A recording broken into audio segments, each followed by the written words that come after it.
Winter running, a lot of fun or a hurdle? Probably the right mix of them, but also not one of the most beloved running seasons. And I belong to those who think that. But let me tell you, after 15 years of consistent running and growing up in the Italian Alps where it gets really cold during winter, I've learned a lot on how to make it more enjoyable, on how to not lose your running motivation and stay consistent during this season. So let me spill the tea with you, fellow runners, today after getting to a warm and cozy coffee.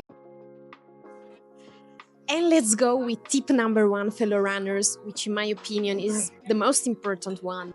Dress smart. What do I mean by that? So basically to have several layers which will be in functional, breathable materials, but also which will store the warmth in your body. So ideally you will have a base layer which is moisture wicking, then an insulating middle layer and an outer layer which will be wind and waterproof. Absolutely avoid materials like wool and fleece because they hold onto your sweat. Choose technical materials that will keep you warm and will also not make you sweat excessively. And when it comes to winter running, another thing that makes a lot of difference are details. For example, winter running socks, a scarf, something to protect your neck, whatever you prefer, a headband or a hat, gloves. The details are gonna make the difference. Also here, every runner is different. I know many people who still manage to run with shorts with 5 degrees Celsius. Very happy for them. For me, unfortunately, it doesn't work. So know yourself well and what works for you.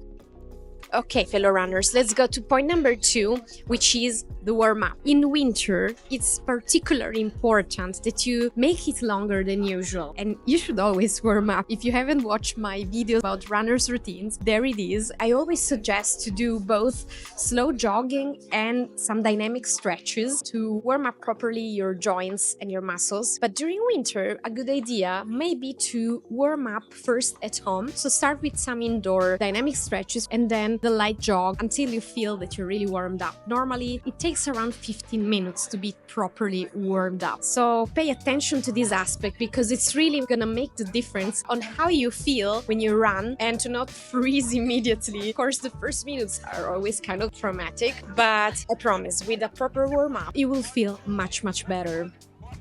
Number 3, adjust your distances and prioritize consistency because during winter is of course harsher out there. So focus on rather being more consistent with your training than doing intense or long workouts, and eventually consider implementing, if you're doing it already, more cross-training, more strength.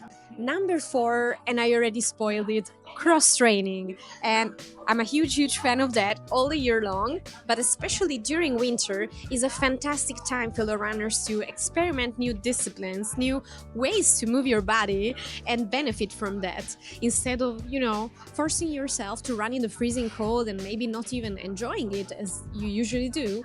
So don't be afraid to try out something new and, for example, go for a nice swim or indoor cycling, step aerobic classes, whatever you like. Be creative about it. Winter is an excellent season to train more your strength, which we, let's be honest, tend to pretty much neglect all year long while we're preparing for our races, our PBs and goals. The winter time, when you usually stop racing, it's really perfect to focus on that. Another great idea to take advantage of the winter time is to focus on your running form. Let me tell you, fellow runners, that you don't need necessarily to be outdoors and have plenty of space to do that. You can also just train your running form in your living room by doing some drills and some plyometrics. So it's a really great time to focus on that and come back stronger with an amazing running form for your spring races. Number 5, be prepared for shorter days. As we all know, winter comes with less light, and also there it depends a lot on your routine. Maybe you can make it to run in the morning. If you can, amazing, but many of us will end up running in the evening or in the late afternoon when the lighting isn't that good.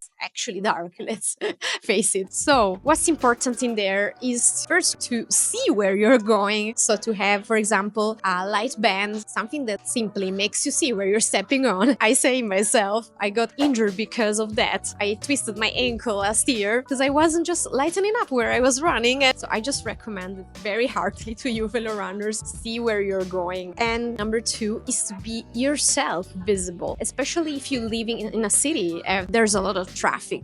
It's important that people see you. For that, there are plenty of ideas. There are wrist and ankle bracelets, some vests, which lighten you up like a Christmas tree. I have one of those. It's really amazing. And also wear reflective clothing and gears that will help you boost this visibility effect. Now let's jump to point number 6, which is watch out for icy conditions, fellow runners. So always be prepared on the weather forecast. Know in advance how the terrain is gonna be.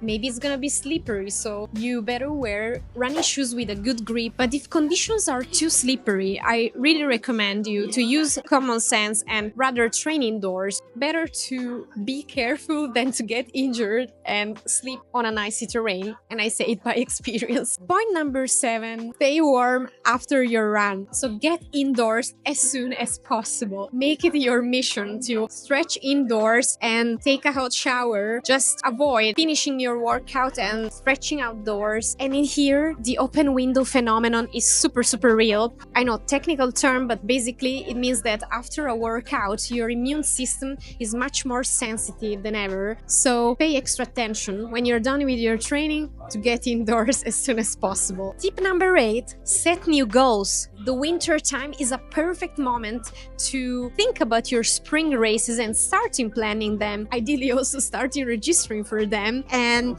these will make a huge impact on your motivation to keep training, to keep finding creative ways to cross-train and keep going. Even better if you can get a coach who knows well how to maintain your fitness level and keep you prepared to race on fire during spring. Don't be absolutely discouraged by the fact that during winter we just loosen up a bit with running, and it's totally normal, it's totally fine. Tip number 9, I know it can sound really trivial, but don't forget hydration during winter, because during this season we don't perceive thirst exactly as during other seasons, so we can tend to pretty much neglect hydrating well before, after, and during a run if you're doing a long run. Extra tip and final one from a lady runner, of course, focus on your wellness. The winter time is a fantastic moment to enjoy hot baths. Maybe you can have a spa day, take more care of your body. I don't know, whatever makes you feel well. For me, definitely going to a cafe. That can help you in keeping your motivation high, just pampering yourself.